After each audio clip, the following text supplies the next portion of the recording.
he said, John, if you think about it, you could get your message out a lot more if you would stop talking about Jesus. I got to read a bit of the beginning of your book in time for this interview, and I was so struck by and impressed by the opening when you recount this situation when it's pre-show. There's a lot of record executives there, high power people. And why don't you tell us a little bit about what happened in that opening scene? Because I think what I read in that is something that seems to be so missing from our culture right now, where people would actually think for themselves and choose God over the world, or choose righteousness over sin, or be willing to pay a price for truth. So tell us that story that you open your book with, because I found that so encouraging. Oh, cool. Well, thank you so much. I think you're the first person I know that's read that. I've been like 500 interviews and nobody's asked about it yet, so I don't know. I'm so thrilled. All right, so it's the prologue of the book, and I called it pre-show because I'm clever. Yeah. Anyway, so it's a story. I think it was probably 2011.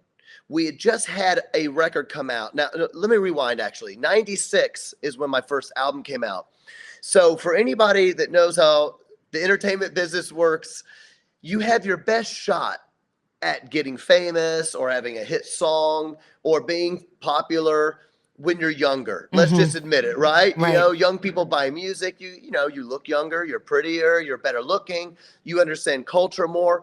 Well, my first record came out in 96 and I did not have a radio hit until 2010. All right. So I'm 35 years old, and which is quite old for the entertainment industry. And at that point, all of a sudden we got asked to go on these big tours, and we were starting to sell a lot of records. And I was like, wow, this is so crazy. And there's almost no Christian rock bands in the mainstream secular rock world. And this is cool. So we were on tour with secular bands. And after the show, they said, hey, we're all going bowling tonight. It was a really big show. And as you said, we go to the bowling alley, and there's all the kingmakers are there, like all the people that, they have no idea whose skill it is. They don't know my name. They don't care about me. We were just an opening band. Well, all of a sudden, somebody says, hey, John. And I turn around, and it's the agent and the promoter for the show. I didn't know they even knew who I was. And they pulled me aside, and they said, John, we want to tell you the truth because no one else is going to say it. You guys this is literally what he said to me. You could be the next biggest band in the world. You just need to strike. And I was like, oh my gosh, the biggest band in the world. I was like, wow, thanks. He's like, I'm telling you guys, I'm not bragging on myself. These are the words he said. He said, you guys, you've got the look. You've got girls in your band. And as you know,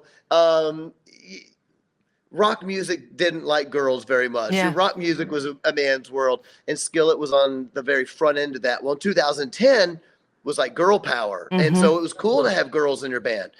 Also in 2010, he said, hey, plus you guys have this spiritual thing going on. That's what he said. It's a spiritual thing, and people are really beginning to like spiritualism. And there's a bunch of bands trying to fake spiritualism, but you guys actually have it. This could be your moment. And I said, thank you so much. And he goes, do you understand what I'm saying? And I said, I think. And he goes, all right, John, let me just come out and just say it like it is. You could be the biggest band in the world if you would just stop talking about Jesus. Wow. Dissociate from Christian music. Don't do Christian interviews. Don't say that you were ever involved in Christian music. Don't play Christian music festivals. Stop talking about Jesus. People don't take it seriously. And I was like, wow, he really came out and said it. But then he did something that I think is really interesting and really poignant to our conversation at hand. He said, John, if you think about it, you could get your message out a lot more if you would stop talking about Jesus and if you just talked about the social aspect of Christianity. Yes. He actually said to me, he's like, John, everybody loves Bono. Do the Bono thing. Talk about the poor, feed people in Africa, talk about the oppressed, talk about goodness and light. And he said, think about how much you could do for your Christian faith in the world if you were to become rich and famous.